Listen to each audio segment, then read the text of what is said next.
Hello everyone, it's episode 9 of Road to Superbowl season preview, and here we are today with New Orleans Saints.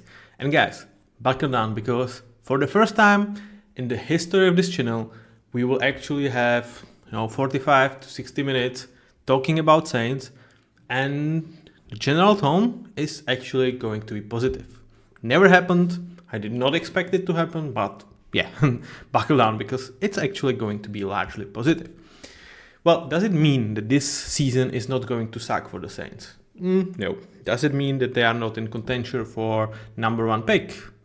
Hell no. I think they pretty much are. Probably not the favorites, because there is Cleveland Browns existing and this division is still lackluster. But yeah, I think they are definitely in the discussion. But overall, I feel like Saints finally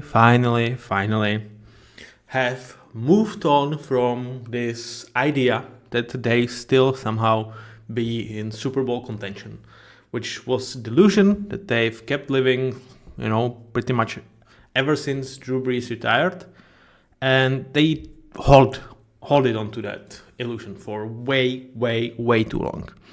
And this year, finally, it seems like the moves that they made for 80% of the time, 80 to 90% of the time, are actually acknowledging that, we need to rebuild this team. We need to be sensible about our money, about our future. We cannot just borrow from the future in order to be mediocre. We need to be bad in a way. Was it necessarily their choice or their epiphany, or was it the knowledge that Derek Carr is actually going to retire due to medical concerns? I'm not sure. I am not sure. I cannot really say. So, I don't know. At the same time, whether it was one or the other, at least it made a good off season for the Saints. Now, towards Derek Carr, there's a couple of things I want to say. First, and this is the part where I'm going to sound like an idiot, in case it was not the Saints that had epiphany, but they were kind of pushed into this because of Derek Carr's injury, I think it, in the long term, helps the Saints that they were kind of pushed into this situation. And because I don't want to sound like an idiot, and I don't think I am, I would never wish Derek Carr to have to medically retire. Why? I might have had my troubles with the contract he signed here, because I did not think it matched his quality. But as a person, as a guy that I know wanted to be out there, wanted to play, and wanted to give his team all, a guy that when Raiders last time I think it was made the playoffs, he literally carried them on his shoulder, and a guy that I think for vast majority of his time was kind of under-evaluated or over critical in some cases. He was still a pretty solid player, and you add human factor into this, which I really feel like he always tried to put out his best, never had any issue whatsoever as far as I know. And even the gesture that he made, where he saved Saints some money, the way he retired. He didn't have to. He could have collected much more money than he actually did. It just speaks volume, man. So even though I had my difficulties with him as a franchisely paid quarterback, top of the market quarterback guy, I have an utmost respect for him as a person and as a quarterback, to a sense that I don't think he ever did not try to deliver his absolute best. So kudos to you, Derek. I hope that you will enjoy your retirement. I hope that what are your injuries, you will not carry them for the future, and you will be able to live a normal life, and you have secured your family. I have nothing but clap for you. I'm sorry for short clap. I didn't want to give the listeners some bad headache or whatever. But Derek, thank you very much for your career. I still like those Raiders, the dragging of the Raiders towards the playoffs is still something I remember. I rarely remember when I am like watching some of the games. I actually remember where I was watching that run. So thank you for the memories and enjoy your life. Thank you very much. So with that out of the way, let's talk about the Saints in terms of a draft. And it was actually a pretty nice draft. So again, with me being like quietly happy about how they handled free agency, I was like, I hope they don't screw it up in terms of draft, and they definitely didn't. Kelvin Banks, I think, is a damn good pick. Is it the huge value? No, I think like huge value would be if it was like a 16 pick. As a 9 pick, I think it's just fine. But it's definitely in line what you are trying to build, who you hired as a head coach, and I feel like it's in line with the idea that you are looking towards the future, because obviously tackles are rarely special in year one. So he's going to need some time to develop, and given that there should be quite like a zero pressure for this team to perform towards Super Bowl expectations this year, he has that time. So I love it. And the fact that it seems like he's going to be taking the left tackle and Talias Fuaga right tackle, which should come kind of natural for both of these guys, really solidifies this pick as a very, very nice one. Then Tyler Shough, and like I was pretty high on this guy, like much higher than consensus, and clearly like kind of similar high as the Saints, because they took him somewhere where I was like comfortable taking him.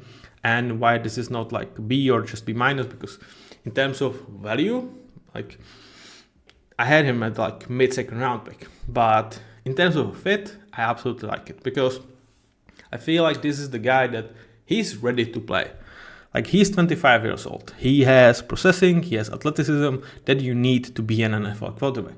The problem with him is there is not much of a tape of him actually playing the position. Why? Well, because he was injured so many freaking times. Like he was near 7 in terms of college or something like that.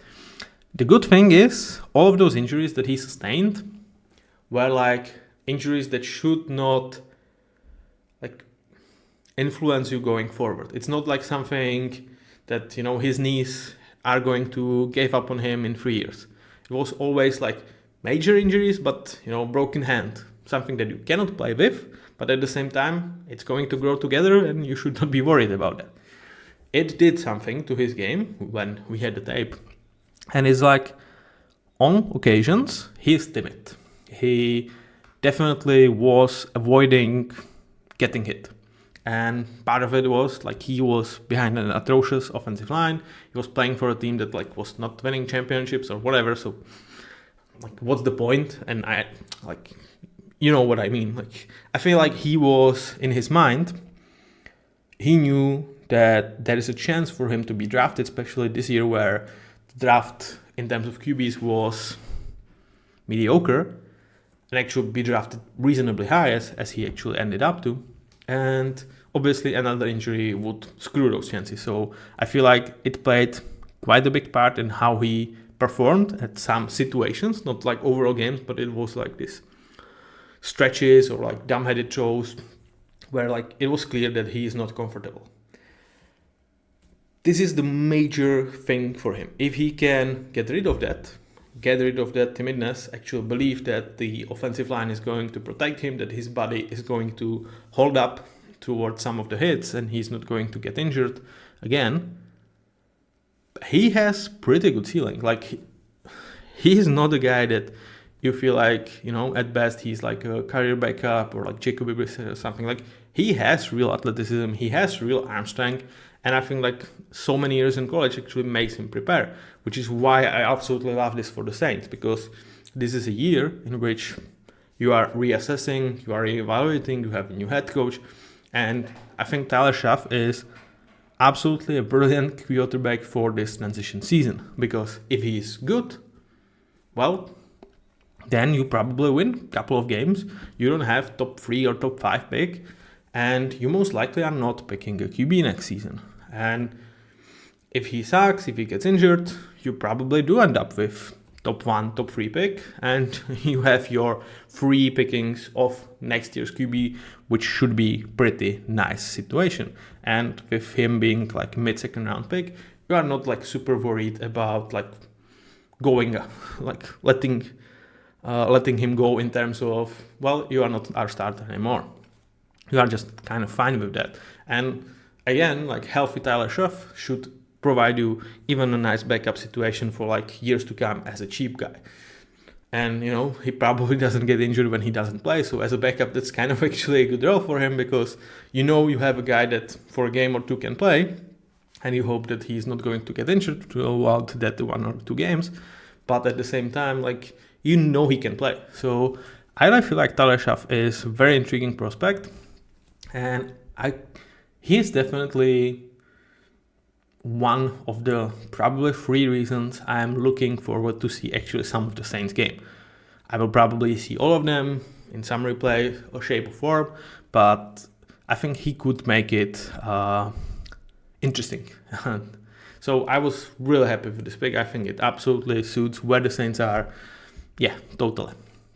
Then Vernon Broughton, I think there is a pretty good chance for him to be a player of the Saints' future. That I think like this team, if you are in reality check with yourself, you are building this roster towards 2027. Like, you still have a ton of dead cap money next year. You still have mediocre talent pretty much across the roster. So rationally, you are trying to build up towards 2027. And I think Vernon Broughton could be starter at that point of time, or your number 3 defensive tackle. I think as of this season, he's going to be buried behind several veterans that they actually have across interior of this defensive line. But he can learn from that. He can occasionally play. So I don't necessarily expect too much from him this year, but going to the future, I think this was very, very nice pick. Then Jonas Senker, I'm sorry, he was not 71st. They picked him like, I think it was 95, 93. Yeah. Not my favorite pick. Not necessarily that he would be a bad player or a guy that doesn't have a very nice upside. Like, he's very, very athletic. But I feel like this was very deep and nice class of safeties. And to me, there were like 3 or 4 guys in a tier that I had above Jonas Senker that they just should have picked over him. So I was not a huge fan. I don't think it's something outrageous, but I just wasn't a huge fan. Quincy Riley, again, a player that, if I'm rational, this is kind of such a poor man's secondary in terms of your corners that he's going to fight for starting job, I think, as early as this year. But I mean, are you happy about that? Not necessarily, but with the idea of not having too much pressure over this team, I want to see Quincy Riley out there. I think he was like a 3rd round talent and a guy that definitely felt like a very nice pick, considering you don't have too much talent on the secondary, and he could eventually become, I would say, number 2 corner behind Kool-Aid on CB depth chart that looks pretty solid. And then probably the best pick in terms of value that they brought was Devin Neal. I think there is absolutely spot for him to beat Kendra Miller towards number 2 RB spot, and with Alvin Kamara getting there in an age, I would not be shocked at all if Devin Neal is a starting running back for 2026 season. I think he is tremendous talent. Even in this deep pool of guys, I feel like this was way too late for him. Love the landing spot for him. Yeah, absolutely great pick. So overall, I was very, very happy with the Saints, how they approached this. And really, it really seems like the idea is 2027 Saints, because it really screams to me this way. And you might say, why Tyler Shough? But, well, again, you need to put up some product this year. And let's be honest, Spencer Rattler, it was bad last year. And with Tyler Shough, you actually have that upside of he could actually be a reasonable starter for you as early as this year. He's ready to play. And, he's going to give you that year to evaluate whether you need to bring franchise guy next year with a pretty high pick that you most likely are going to have, or if you actually find this guy as early as this year and you are pretty happy with that position and you can continue bringing up talent next to him. So yeah, Saints, good job. I was happy. Now, in terms of roster talent, so let's start with the unit that is probably like the most exciting one for this team overall, and that's this offensive line. Because it starts with two guys that I believe are going to be franchise tackles for Saints 2027 project and going forward. Tyler Shough, I think, had a pretty nice season as a rookie left tackle. Was he spectacular? No, but for a rookie tackle, I think he was pretty damn good.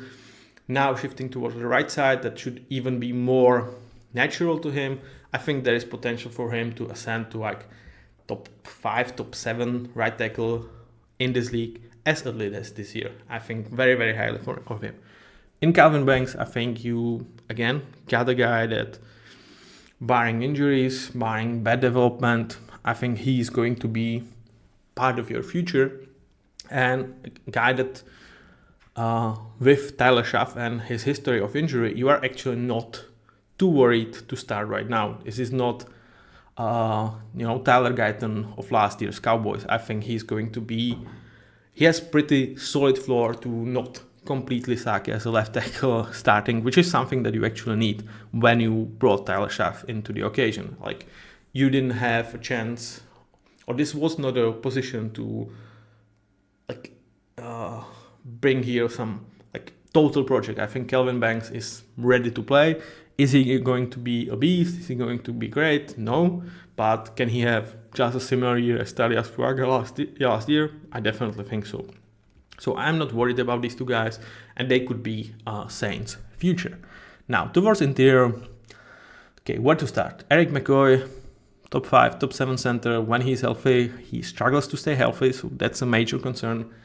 But, even though he struggles to do that, overall he usually plays at least like 14 games. Last year was pretty nasty outlier for him where he only played like 5 games, then got injured for the rest of the year. I think as a playing guy, he has that top 5 crown for me as a center, and absolutely a guy that you should not be worried about. And for a new QB, I think having a center that's 1, really damn good, and 2, very, very experienced, that's major bonus. And it's also major bonus because I believe they will experiment with Trevor Penning inside as a left guard. Kellen Moore is coming from a year with Mekhi Becton with the Eagles, so he kind of has the blueprint how to take huge offensive tackle and make him a guard and actually make it work. And also, Saints as an organization used to do it with Andrew Speed. They were kind of first to do it in 5-7 years ago. So overall, there should be a nice enough chances for Trevor Penning to work out as a guard.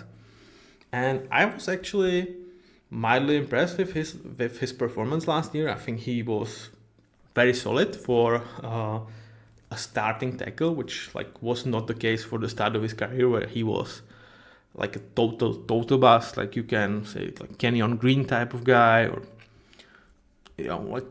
really guys just did not work out. I think Trevor Penning last year showed that he can be a nasty run blocker, and in terms of pass rush, he can work it out some to a degree. And of course, you worry about that when you talk about Tyler Shough and his injury history, to pull Trevor Penning as a very questionable pass blocking guard out there. But again, that's one case where if you have Eric McCoy next to him, that's a huge deal, because he can mentor him, he can help him, and I think he can make it work. You would obviously like for your other guard to be a great player. And Cesar Ruiz, he's just steadily climbing towards being good. And that's solid. There is not that many good guards in the league that you would sniff on that. Is it the ideal position? No. But you could get much worse than Cesar Ruiz. I think he had a tremendous year last season, and I think his ascension towards a good starter is just around the corner. So overall, this offensive line should have pretty solid floor if everybody is healthy, but the upside is pretty damn nice. Like, imagine Trevor Penning working out as a guard, which I think I would give it like 35% that this could legit be a starting guard in the league, that, for a long time, next, 3-5 years, he can start for the Saints. You have your franchise tackles, in my eyes, and I don't see them struggle like heavily. And you have amazing center and pretty solid other guard. That's a good situation. Like, is it the best? It's still like, an average offensive line as of right now, but as a floor to have an average offensive line on a team that you think is going to be probably one of the best, one of the worst teams out there, that's a nice unit, and definitely a unit that you are excited. In case of Tyler Shough, I think we talk about him a lot, so I will pass him in this section, and let's take a look at the weapons.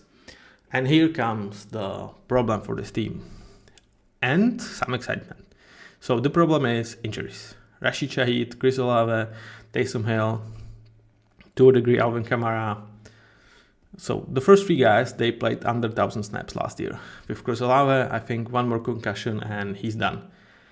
I would hate it for him. I obviously never wish player to get injured, but at the same time, when I have this discussion with you guys and like talking about it, I think it has to be mentioned, whether it's talking about like how much you are actually getting out of this guy, where we talk about the extension, but also like the human aspect of it. Like it's scary, man. It's scary to watch. Like as for me as a viewer, for me as an analyst, and I would say even for players out there, like it's tough. It's tough to put your body at risk when you just saw a guy getting concussed and probably finished his career by that, and you don't know if there is going to be long-term problems. You see what head injuries have done to people that have played NFL. So it's scary. I hope it's not going to be the case. I think at his best, like this guy could be a top 10 wide receiver in the league. He has tremendous speed. He is shifty and nasty route runner. There is like so much to like about Chris Olave. You like the idea of the player, but you also worry about the idea of a human of life that could get very, very influenced by another concussion. And then you have Rashid Shaheed, who, like, again, if you can guarantee me these two guys that stay healthy, Rashid Shaheed is your bomb threat down the field. His speed is nasty. He can track the ball. He's pretty damn good in it. And Chris Olave is your underneath guy that can catch almost everything, that can separate on almost anyone. That's a really nice combo. But the health has not been very nice to Rashid Shaheed either. And this is really nice combo if what this team has done in the past, and I absolutely love, especially last year with Clint Kubiak, it was when they could use 3 tight end personnel, or like 2 tight end with these 2 guys out there, like depending on health, with Taysom Hill, Forster Moore, and Juwan Johnson. I feel like all these guys combined are a very well balanced unit of tight ends that can absolutely help your running game. You can do so many fun stuff, especially with Taysom Hill, but like these 2 other guys like are very complementary of each other as well. And like you have so many nice like designs to do when these are your healthy weapons, as we've seen with Clint Kubiak. Unfortunately, we kind of saw that for like 2 or 3 weeks, because then everybody got injured. Whether it was Chris Olave, Taysom Hill, Rashid Shaheed, Eric McCoy, like it went down. Like it was so nice to watch first 2 weeks, and then it kind of went to hell because of the injury. So the idea of this is pretty nice, and I actually like this idea of improved offensive line with a guy that I'm not saying is Derek Carr-esque, but is ready to play in Tyler Shough, and with an O-line that should be better under Kellen Moore. So like week 1, all guys healthy, this is actually quite exciting offense. I'm not saying great or anything, but quite exciting, very complimentary, and something that you could really struggle to play against. The problem is how long you can get that. And I just am not sure of it. And that kind of comes and covers the topic of Alvin Kamara. Like, We saw him slowing down a little bit. I think last year he's still pretty damn good running back, but far from the elite ones. And like he's getting there with age, he's getting there with snaps, and he's a guy that unlike Derrick Henry, doesn't have like the like nasty body in terms of muscle strength and everything. Like he needs his shiftiness, he needs his agility, and you see him losing like a quarter of the step, half of the step there, and makes him much less dangerous weapon. He's still a damn good player, don't get me wrong, but that's really the situation with him, and you should really expect this to decline. I think next 500 snaps is going to be hard for him to even be as productive as he was last year. So again, like week 1, I think this offense could be actually pretty fun and pretty good. A huge question is, can it be really fun and really good like week 7? I hope so. I'm not sure. Ben Cooks, solid player. I think he's kind of veteran backup for both Olave and Shaheed with his skill set. Like he can do a little bit of both at 70% of Olave and 80% of Shaheed. In some cases, he can also be up there with these two guys, but I would say it's not going to happen way too often. I don't think this team wants to live in 13 personnel. Again, barring injuries to the tight ends, I don't think they will have many times 3 wide receivers out there. In terms of backups, you have Dylan Raduns, who's competing with Trevor Penning for the starting guard job. One way or the other, you should have kind of the best man won. Hopefully that's going to be the case for that spot, and the next one is a swing tackle or a swing guard. Should be able to play both positions, which is kind of nice. I think this was pretty solid signing. Nothing super exciting, but it's pretty solid. Nick Saldiveri, it has not necessarily happened for him. He's like atrocious pass blocker, pass protector. I would I should have said, but yeah. I don't think you can do much worse if he was like your main backup, but he's kind of a second behind Radun, so I'm okay with that. In terms of wide receivers, I'm slightly excited about Bob Means. I think he showed some flashes in his rookie year, but on a team that was struggling with so many injuries, only getting 145 snaps is a little bit worrying. He was also struggling with some stuff, so yeah, I'm not sure what we should expect from him, and he is kind of your 4th bet wide receiver. So again, I think this team wants to live in 12 or 13 personnel, so there should not be that much of an issue that our 4th wide receiver is kind of not super exciting. At the same time, it is a concern when pretty much the whole previous slide was all about injury-prone guys. Juwan Johnson definitely earned the extension. I understand why they brought him back. This is similar to Chase Young. You cannot say we are stripping down everything, we are not paying anyone, because it's then much harder to evaluate other guys in the locker room, because it's we are just going to absolutely suck any talent that was here. We just let go because we want to narrow our books, but you go and do your best. It's hard to sell. Everybody has the competitiveness in them and they want to win. So retaining some of the guys that, in case of Juwan Johnson and Chase Young, still have a potential to be part of 2027 Saints, and probably not the franchise pieces, but edge 2, tight end 2, why not? And for a reasonable amount of money. It's not I absolutely love this signing, but I think it was a solid one. In terms of backups, Spencer Rattler, I think the jury was kind of too harsh on him. It was it was unplayable, and everybody has the Packers game in their mind because it happened on Christmas Day.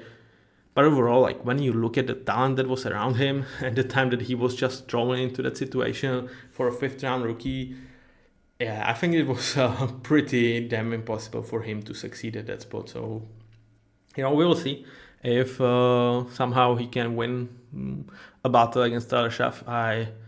I would be disappointed, but also intrigued, because I really feel like Tyler has kind of a lock on this job. In terms of backup running backs, Kenneth Miller, former third round pick that has not shown to me almost anything in this league. They still have him as listed as their RB2. I think Devin Neal is going to outplay him as early as like midway of this season. Now let's shift our focus towards defense. And yeah, it's not a defense you write home about, and it starts with pretty lackluster defensive line. Here, to me, my favorite player out of this group is Carl Granderson. I think he is totally underappreciated, undervalued, and like really good number 2 guy from the edge. Like in functional teams, Carl Granderson, with like what they paid him last year. Let me check up on that. Was like 4 year, 52 million. Like he is a nice value. I think 13 million a year for Carl Granderson is an effing steal. But given that he plays for Saints, given that I would say he is a nice pass rusher, but he is really astonishing run defender. Like that's going a little bit underappreciated overall. A lot of people, I would say 80 to 90% of the fans would say, well, Chase Young is their main edge guy. To me, not. To me, Carl Granderson is the superior guy out of these two. Chase Young probably offers you much more in terms of pass rush. Not much more, slightly more in terms of pass rush. But in terms of run defense, the difference is like huge. And again, like signing Chase Young, I was like, I'm not a huge fan of it. As you can see, C- great.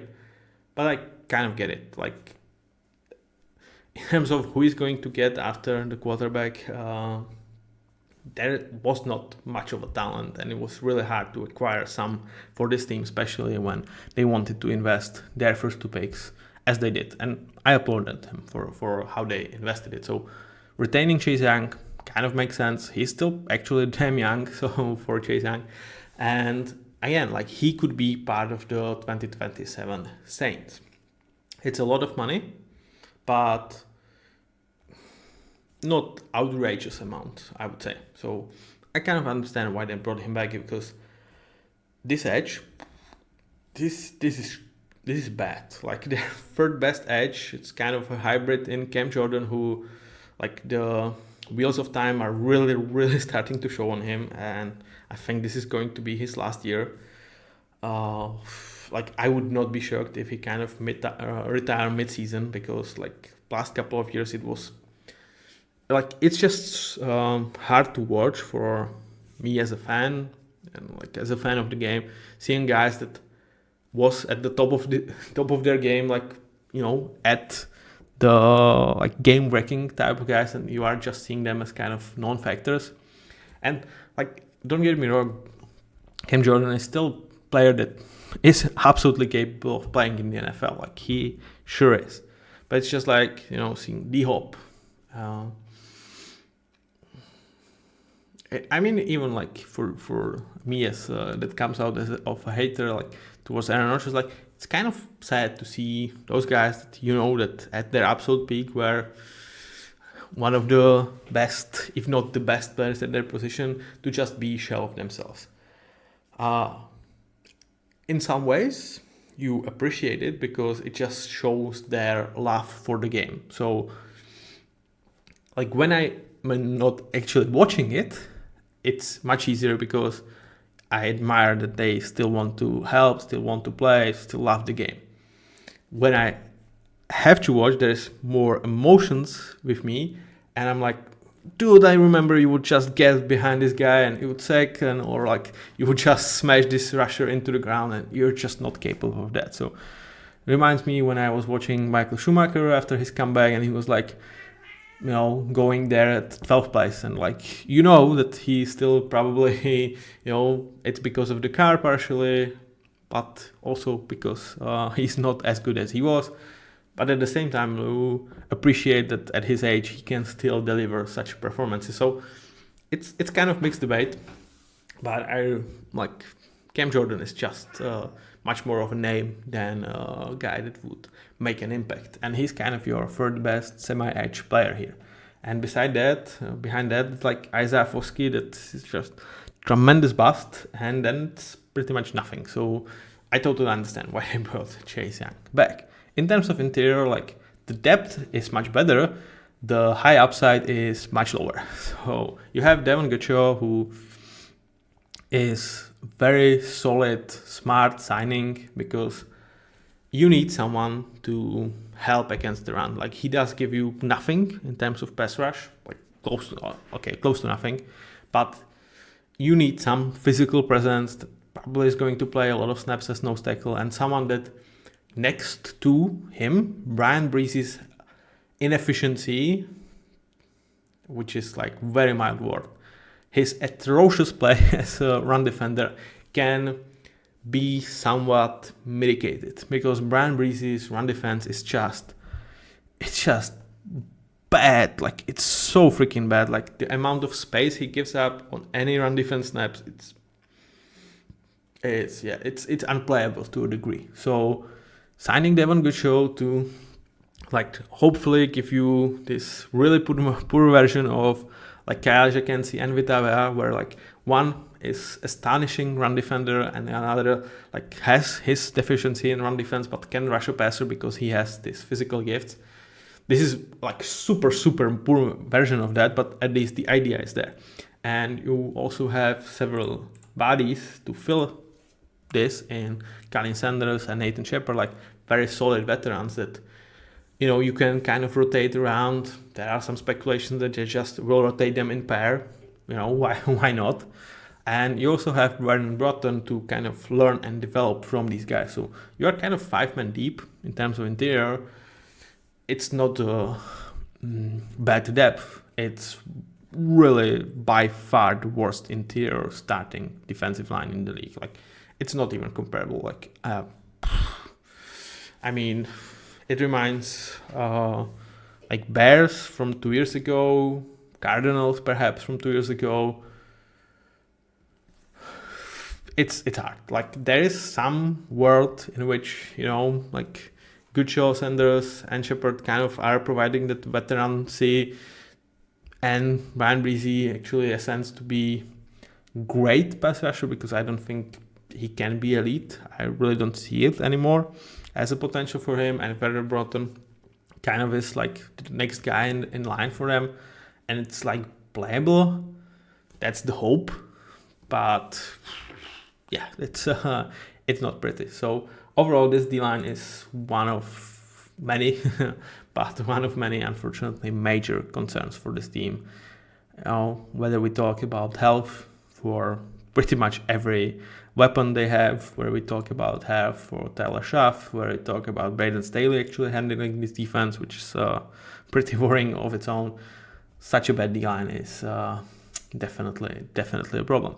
The good thing is, behind that, you have, as of right now, easily top 5 group of linebackers. Will it stay that way? Probably not. Why? Well, Demario Davis, as much as he is an ageless wonder, he finally, and I really put air quotes on it because I have no wish for Demario Davis. Like, I absolutely admire him, because this is the case where you see a guy that at his peak of his power, he was the best or like top 3 guy in the league. And he is, what he is right now, like I'm going to find it. He's 36 and he is still freaking delivering. Very similar to like Bobby Wagner, just like guys that have it here, and their body is not betraying them to the point that it's useless. It's still damn good body for a football player, that with this and this, you just deliver an absolute performances. Can it hold down for next year? That's a question. And if so, it's most likely not going to be towards the end of the season with the Saints uniform, because as much as he's a legend here, I can imagine him being traded away for some reasonable pick, because if he does not decline over like first 6 weeks, I think you can get late 3rd, early 4th. Yeah, I can think that some of the teams that, especially in modern age NFL, not even contenders have necessarily great linebackers out there, and especially a guy that can help like suffocate the run. He could be very valuable to a lot of teams. I can imagine Super Bowl contenders paying such a price, and that's exactly like where we talk like late third. Yeah, that's a price that I would say teams are going to be willing to pay for Demario Davis, and for him, I would say if you want to do the best job for this team, go out there and chase a ring. You deserve it. Then you will sign. If you want to continue playing after this year, I think everybody would like to see you back. If not, you want to retire as a Saint, you just sign one-day contract and you will retire as a Saint. And within 5 years, or how is the quickest way to Saints Hall of Fame? You are there, and I think you are Hall of Famer overall, like a special player, and I think still world of him. Next to him, you have Pete Werner, who is kind of like, for 10 to 15 teams, he would be their number one linebacker. He's that midpoint guy that should suffice pretty much anyone in this age of NFL as your number one linebacker, because that's how teams think. If you can get this guy for like $6 million a year, you are absolutely happy, and I think Saints are happy as well.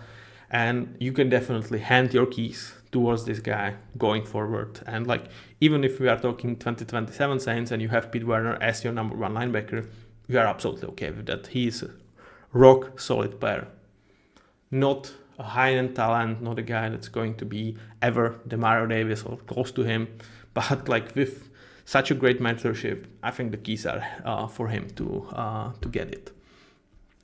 And then they also brought Dennis Stutzman, which is like pretty interesting linebacker. I felt like he was again one of the, not the steals of the draft, but pretty nice pick, and it just works with most likely the Demario Davis trajectory, whether it's like he's hanging up his cleats after this year or he's going to someone else. I think Dennis Stutzman, like, you don't necessarily want to see him out there year one, but I think he is like semi-ready to do it, especially if we're talking more like week 7, week 8, rather than week 1. And especially when we talk a team that's really not up there in terms of expectation. So you can stomach that.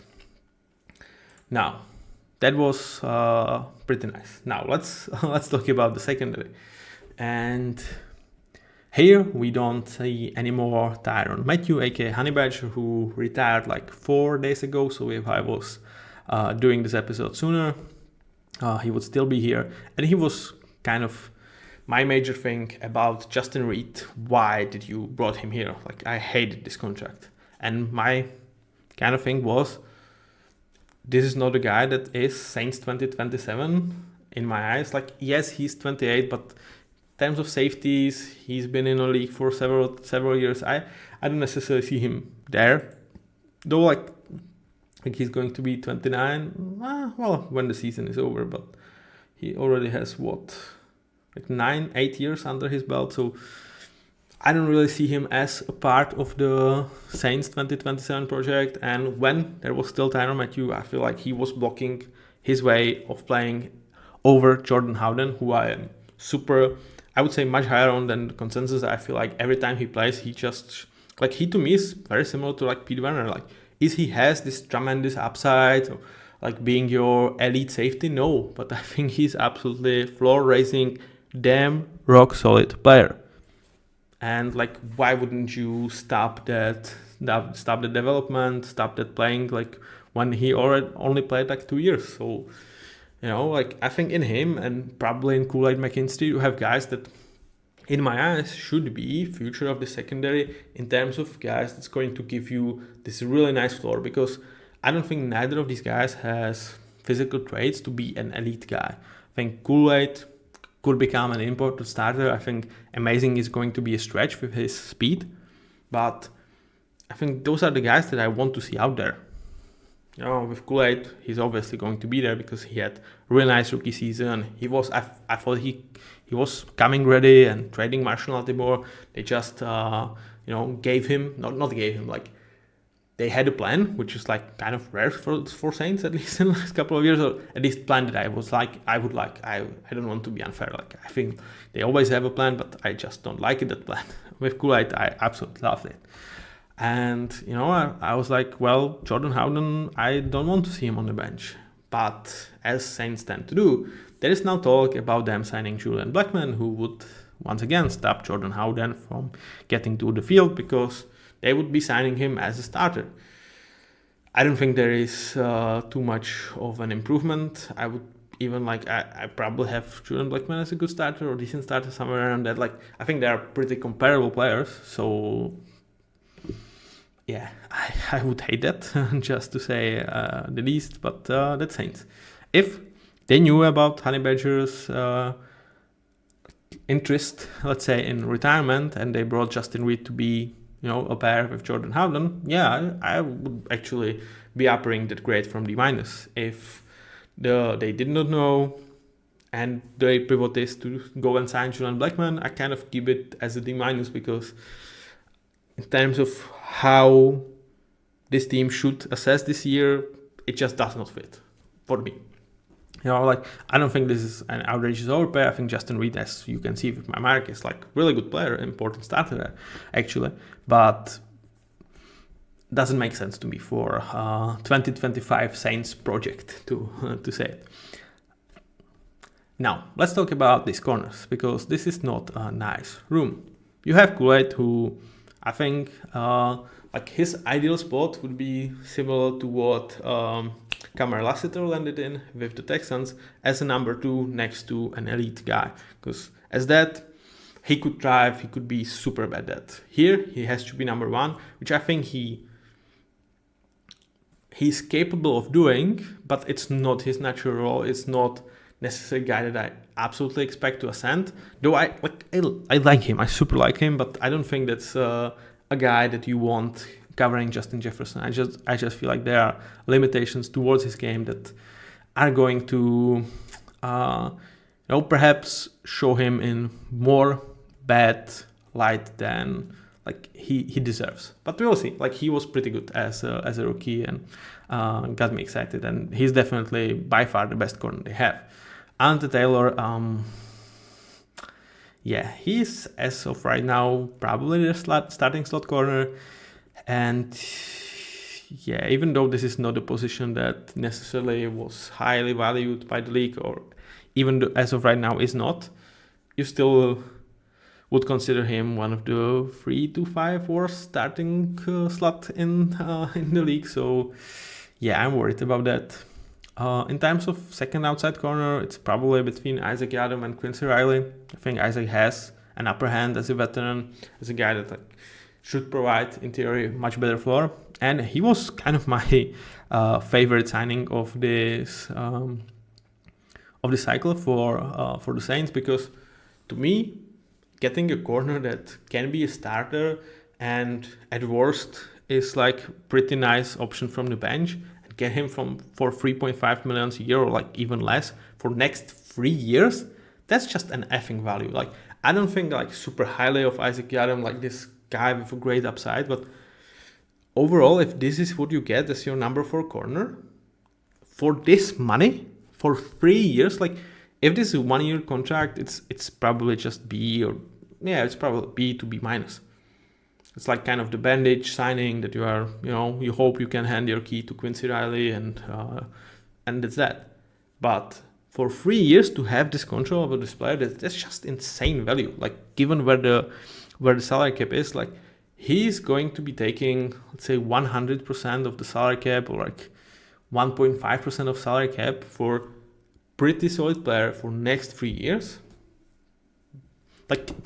This almost feels like a rookie deal for actually a veteran player. This is such a nice deal. I really love it for where the Saints are at, because he's not crippling you by any stretch of imagination in terms of finances. And at bench, you have solid starter. Love this signing. I probably could give it an A+, because there's just everything that makes sense for me about him. Overall, though, when you look at the secondary, there's talent in terms of safety room. they want to add more. But there is really questionable cornerback room that you just hope Kool-Aid is a guy that can step it up, can cover number one wide receivers, or do it solidly, which I think he could. And, we just hope that the rest of the guys are doing solid enough job that it doesn't stink every single week. Which, again, like we talk about this team, it's a rebuilding team, so it's clear that they will have some positions that they will struggle with, and they lost Marshall Latimore and Paulson Adebo from this room in last, 8 or 12 months. So it's understandable that their corner room is far from great. Now, in terms of their depth, Ugo Amadi, I think that's a solid corner / safety depth. Jonas Anker, not a huge fan in terms of value there, but in terms of upside, he could be part of the Saints 2027. And Jordan Howden and Jonas Anker, one guy that is more athletic, one guy that is floor raiser. Yeah, I can see this be at that point still a solid safety duo that you can definitely play with. So overall, I think they are kind of where they should be in terms of backups here. You have some interesting guys that you hope that they can develop into starters for 26 or 27. But overall, when we look at the Saints, the idea of the offense is nice, solid. The reality is probably going to be much tougher to look at. In terms of defense, you are just lacking top-end talent, and your by far the best player is unfortunately on position that is lowest in terms of value in modern NFL as linebacker Demario Davis, and I will be shocked if he's still there post trade deadline. So yeah, I think this is the worst team on paper entering 2025 year, and I projected that into their schedule. It's not a nice prediction. It's much lower than actually a lot of Vegas over-under and that has them. And this is it might come as a surprise because overall I said there is a positive conversation about this team that I had. But like I said, it's just much more of an idea of the team, health-wise and non-trading-wise. So their overall performance on the field, I would say it's going to be, it could be very hard. But let's go through it. So first 6 weeks, they will start 3 games against NFC West, which is one of the better divisions out there. I would say, to me, they are top 3 division. So this is not going to be any love for Tyler Shough. Then you go towards the Bills. Yeah, good luck with that. Then really big test for this offensive line, playing Giants, because their D-line is freaking nasty. And then Patriots. So, you could say there's hope for them to split with Cardinals and 49ers. I don't necessarily think they will do. Though, they could be dangerous. This first 2 weeks could be similar to last year where, everybody is healthy. Yeah, that could actually work. But then week 3 Seahawks at Bills, I don't see them winning there. And I think that even Giants and Patriots have much more talented team as of right now. So I'm actually predicting them 1-5. But I don't think it's going to be horrible football from them. Then in terms of their mid part of the schedule, my prediction is even worse, 0-5. To me, this is going to be all about establishing this O-line, actually showing that they can be the core foundation piece for the future of this team. At the same time, 3 times on the road, the easiest game is at Panthers, who I think are going to be pretty decent team. And hosting Bucks and Falcons, it's going to be hard. I know, 0-5 is pretty damn hard, but what's your most winnable game? At home against Falcons? I mean, are you favorites there? I don't necessarily think so. Then I actually feel like there is some hope left, and they might play themselves out of the number 1 pick with I would say quite a nice resurgence towards the end of the year, where I predict them to be 2-4. I hope it's going to be with Chris Olave healthy, and I think they can win at Dolphins. I think they can definitely, take a game from the Panthers at home against Jets at home. That at that point of the year, could they even be favorites? I would not put it past them. At Titans, that's definitely a winnable game. At Falcons, probably not so much. But overall, I think they will actually have like a reasonable finish. If we could like reverse the schedule, I would say that there's more hope for the Saints, because, like I say, I think this team should theoretically be better starting the year. But I would say there is some hope left for them because of how the schedule is structured at the end of the year.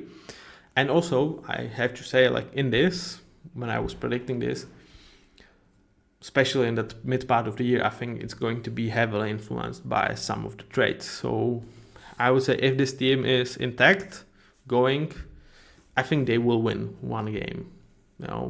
Against Falcons, at Panthers, I think they can win one of these games.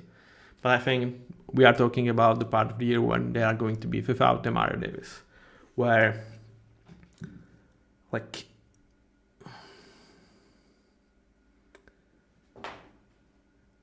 I don't know, could they let me think about this.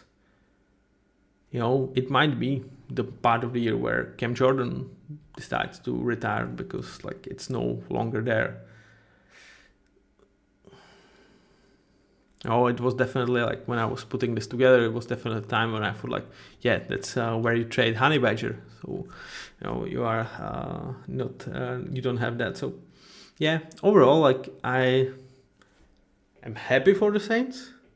I don't trust them to put out results. I think they actually be feisty team, but at the end of the day, I don't necessarily trust this defense to hold down the lead or this offense to like put up the points when it matters.